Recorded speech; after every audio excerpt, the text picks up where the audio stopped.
Pour suivre la rentabilité d'un projet au forfait, je peux accéder à mes différents projets en cliquant directement ici. Je suis dans cet exemple d'un projet au forfait. Le montant de vente est de 190 000 euros. Ça va être le chiffre d'affaires du projet. C'est lié au montant du ou des bons de commande qu'on va pouvoir ajouter sur ce projet. Et dans les objectifs, dans le plan de production, j'ai indiqué ce que j'estimais nécessaire pour réaliser le projet. Donc 141 jours avec ce type de profil. J'ai pu aussi ajouter de la sous-traitance, j'ai ajouté des frais non refacturables, tous les éléments qui vont venir impacter mes coûts.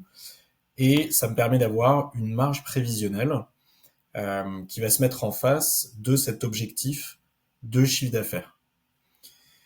Donc en fait, derrière chacun des éléments que j'ai indiqués ici, le temps à passer, il y a des coûts qui vont se mettre en face, qui me permet de calculer la marge. En cours de projet, je vais être capable de voir ce qui a déjà été réalisé sur le projet. Dans cet exemple, c'est cette partie-là en bleu.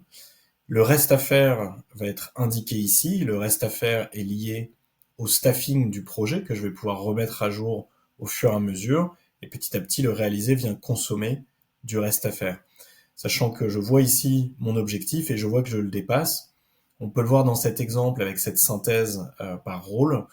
J'ai réalisé déjà 76 jours sur un projet sur lequel j'avais initialement budgété 141 jours. C'est ce qu'on retrouve dans le plan de production qu'on a vu tout à l'heure.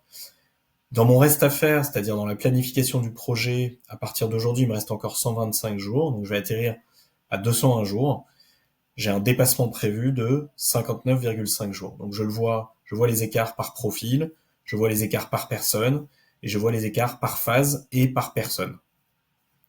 Et évidemment, l'impact de ce dépassement va se retrouver dans mon détail de marge.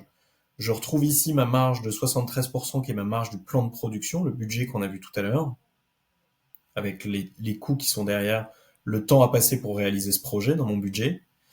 Et ici, ma marge à terminaison qui va évoluer en temps réel et qui va montrer une déviation par rapport à l'objectif initial. En fonction des temps réalisés, de la mise à jour de mon staffing, l'enveloppe de coûts va évoluer et elle va prendre en compte le temps interne, elle va prendre en compte la sous-traitance, elle va prendre en compte les frais, les achats de produits, tous les éléments évidemment qui se mettent sur le projet, dans le passé, dans le réalisé et dans le futur. C'est ce qui me permet d'avoir une vue, un écart entre la marge du plan de production et la marge à terminaison.